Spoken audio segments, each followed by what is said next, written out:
जय श्री राम, जय हिंद, वंदे मातरम। आप देख रहे हैं सत्यम बदल।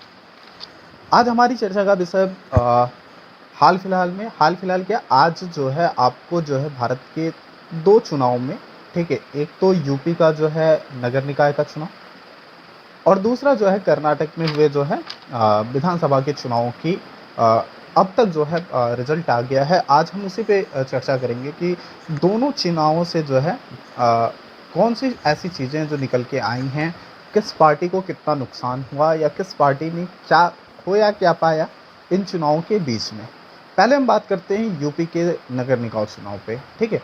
यूपी का नगर निकाय चुनाव जो है कहीं ना कहीं जो है भाजपा की साख पे जो है, भाजपा की साख नहीं कह करके आप इसको इस तरीके से भी कह सकते हैं कि योगी आदित्यनाथ की साख पर एक ये जो चुनाव था वो लड़ा गया था और उनकी साख में जो है ये चुनाव जो है डिपेंड करता था, उनकी साख को बढ़ाने या घटाने का काम ये चुनाव कर सकता था।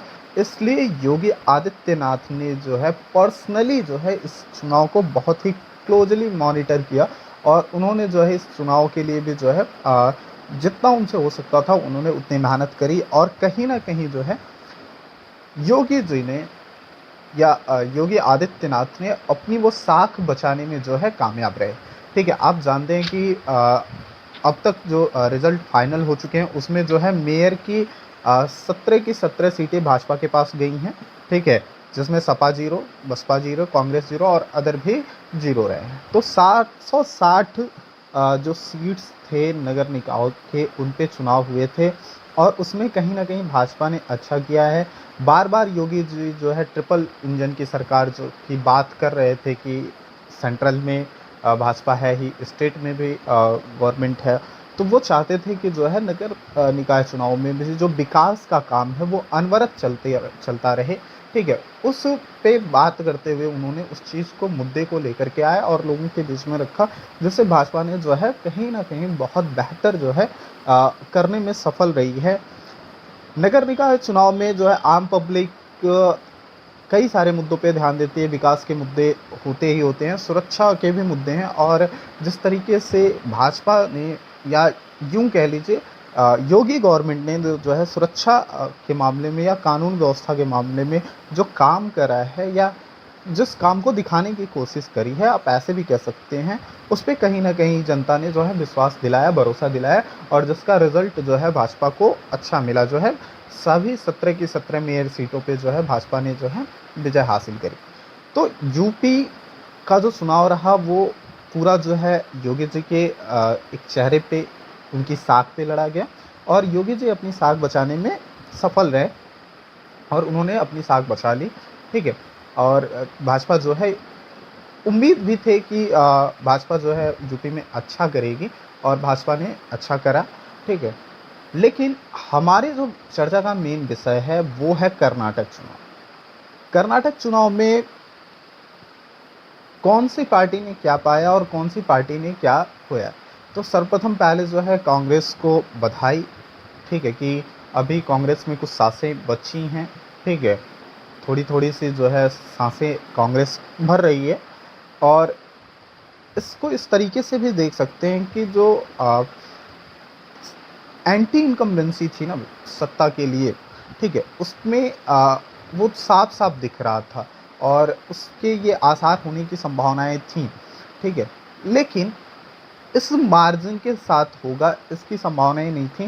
कांग्रेस ने जो है टोटल 136 सीटों पे जो है विजय हासिल करी है, भाजपा जो है 64 सीटों पे सिमट के रह गई, जेडीएस 20 और अदर जो है 4 सीटों पे अब तक जो है ये जो है रिजल्ट निकल के आया है। अगर वहीं हम बात करें 2018 विधानसभा चुनाव की तो कांग्रेस 80 सीटों पे थी, भाजपा 104 पे और जेडीएस जो है वहाँ पे 37 सीटों के साथ 2018 के चुनाव में थी। बात अब ये आती है कि भाजपा ने मुद्दों को सही तरीके से नहीं भुनाया या भाजपा का जो वोट परसेंट था, जो वोट शेयर था, वो भाजपा रोकने में जो है नाकामयाब रही। ठीक है, क्योंकि कांग्रेस ने जो है 2018 विधानसभा चुनाव के कंपेयर में देखें तो 10% का वोट शेयर जो है कांग्रेस ने गेन किया है और 10% का वोट शेयर मतलब बहुत ज़्यादा वोट शेयर होता है। ठीक है, जिसका कांग्रेस को लाभ मिलते हुए देखे हैं। अगर हम देखें तो बीजेपी ने अगर अपने वोट शेयर में लॉस जो आया है बीजेपी के, वो 4 से 5% का है। बहुत ज़्यादा अगर हम परसेंटेज के हिसाब से देखें तो बहुत ज़्यादा आपको लॉस नहीं दिखता है, लेकिन जब आप वोटिंग में उसे कन्वर्ट करके देखते हैं तो 5 से 6% का जो लॉस है वोट शेयर में, वो बहुत ज़्यादा होता है, जिसका रिजल्ट आपको देखने को मिल रहा है कि बीजेपी सीधा 64 सीटों पर के आके निपट जाती है। अब बात आती है कि कांग्रेस के जो चुनावी घोषणा पत्र थे, जिसमें कांग्रेस ने कई सारे ऐसे विवादित घोषणाएं की थी जिनके ऊपर विवाद भी बढ़ा। ठीक है, भाजपा ने उसे बहुत भुनाने की कोशिश करी, इवन बजरंग दल को बैन करने की बात हो, ठीक है, या फिर मुस्लिम जो कन्वर्जन के खिलाफ लॉ है उसे चेंज करने की बात हो, गौ हत्या के जो बने हुए लॉ हैं उनको चेंज करने की बात हो, ऐसे कई सारे उनके घोषणा पत्रों में जो विवादित घोषणाएं थी जिनके ऊपर लेकर के चुनावों के बीच में बहुत सारी विवाद हुए, उसको भी भाजपा ने भुनाने में कोई कसर तो नहीं छोड़ी थी। अब यूं कह लें कि भाजपा उसे कोशिश करा भाजपा ने जो है भुनाने की, लेकिन भाजपा एंटी इनकम्बेंसी से बच नहीं पाई, जिसका असर आपको साफ साफ दिखता है। अब हम बात करते हैं वोट शेयर और परसेंटेज की। ठीक है, अगर हम देखें तो भाजपा को 2%, अगर हम मुस्लिम वोट की बात करें, भाजपा मुस्लिम तुष्टीकरण की राजनीति में फंसी, और उस मुस्लिम तुष्टीकरण की राजनीति का ये असर भी कह सकते हैं कि भाजपा ने अपने हिंदू वोट शेयर भी खोए, मुस्लिम वोट शेयर प्राप्त करने के चक्कर में, कि मुस्लिम वोट जो है उन्हें मिले। इस जो ख्याली पुलाव थे, उस ख्याली पुलाव के चक्कर में जो है भाजपा ने कहीं ना कहीं जो है हिंदू वोट शेयर को भी जो है नकार दिया, हिंदू वोट शेयर भी भाजपा ने खोए हैं। अगर हम बात करें तो लगभग केवल और केवल 2% का पूरा वोट जो है वोट परसेंट मुस्लिमों का भाजपा की तरफ रहा है, 68% के आसपास कांग्रेस के पास रहा है। तो मुस्लिम जो समुदाय रहा है उनका विजन क्लियर रहा है, वो जो कांग्रेस के लुभावने वादे थे उस पर उन्होंने विश्वास करा। ठीक है, अब देखिए अगर हम कर्नाटक की बात करें तो कर्नाटक में मुस्लिम कम्युनिटी तो लगभग हर जगह आती है, लेकिन 40 कॉन्स्टिट्यूंसी हैं, ठीक है, 224 में से 40 कॉन्स्टिट्यूंसी ऐसी हैं जहां पर जो है मुस्लिम वोट शेयर जो है वो क्या है, मतलब मुस्लिम वहाँ पे डोमिनेट करते हैं। जैसे नॉर्दर्न कर्नाटका हो गया, गुलबर्ग हो गया, बिलार हो गया, रायचूर हो गया, ठीक है, धारवाड़ हो गया, ठीक है, रुकेसी नगर हो, पुलकेसी नगर है, शिवाजी नगर है, जयनगर है। और आप अगर इन सभी कॉन्स्टिट्यूंसी को देखेंगे तो आपको सभी जगहों पर लगभग जो है कांग्रेस आपको लगभग क्या कांग्रेस के ही जो कैंडिडेट हैं वो वहाँ पे आपको, ठीक है, जीते हुए मिलेंगे। वहाँ उन्होंने जो है अपने कैंडिडेट को जिताया, यानी कि हम कह सकते हैं कि इन 40, ठीक है, सीटों पर, ये जो 40 सीट हैं ऐसे जहाँ पे मुस्लिम डोमिनेंस है, उन सीटों पे कांग्रेस ने अच्छा किया है। तो कहीं ना कहीं हिंदू वोट परसेंटेज भी कम रहे अगर हम देखें एज कम्पेयर टू में, ठीक है, एज कम्पेयर टू मुस्लिम वोट शेयर वोट परसेंटेज, तो हिंदू वोट परसेंटेज आपको कम देखने को मिलते हैं। हिंदू कहीं ना कहीं ये भूल जाता है कि आज के समय में ये जो आपकी डेमोक्रेसी है, यहाँ पे आपके नंबर्स डिफाइन नहीं होते हैं, आप कितनी संख्या में वोट डिफाइन करते हैं, आपके वोट आपको जो है चीज़ें दिला सकते हैं। तो कहीं ना कहीं ये समस्याएं रही हैं, हर जगह हम देखते हैं, ठीक है, वोटिंग शेयर हिंदुओं का जो है कम होता है, ठीक है, और मुस्लिम अपने विजन के साथ आते हैं। और कहीं ना कहीं अब हिंदुओं को ये सोचना होगा कि किस तरीके से आप जो है इन चीज़ों को रोक सकते हैं।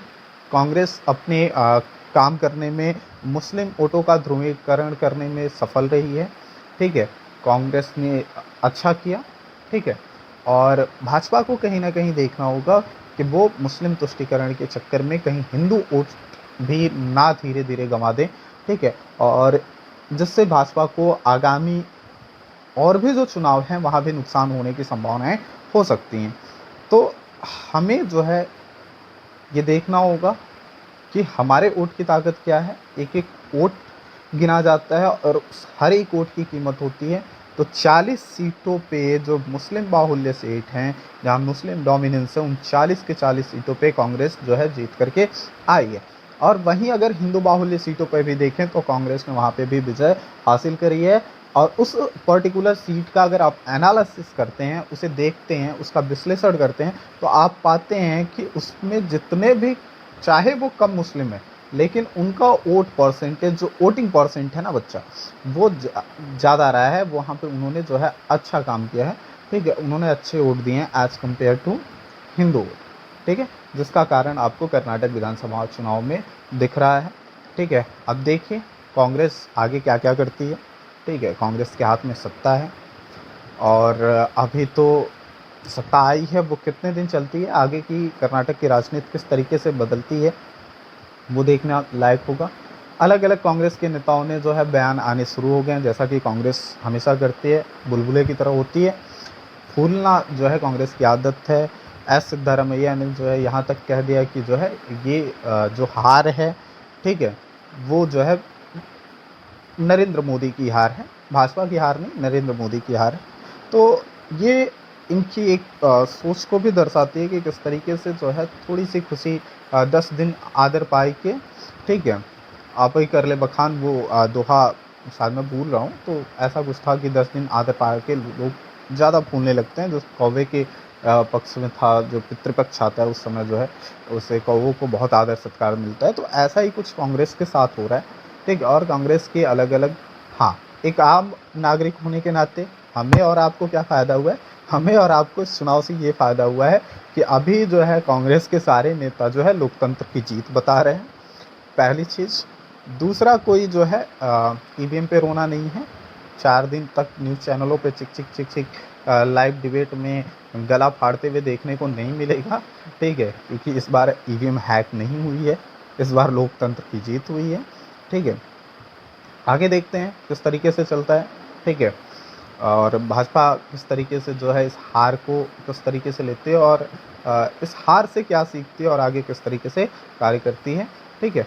मिलते हैं आगे, और भी एनालिसिस लेके मैं इस चुनाव के ऊपर आऊँगा और भी आपको धीरे धीरे जो है चीज़ें क्लियर होने दीजिए। हम लोग आगे और भी जो है इस पर चर्चा करेंगे।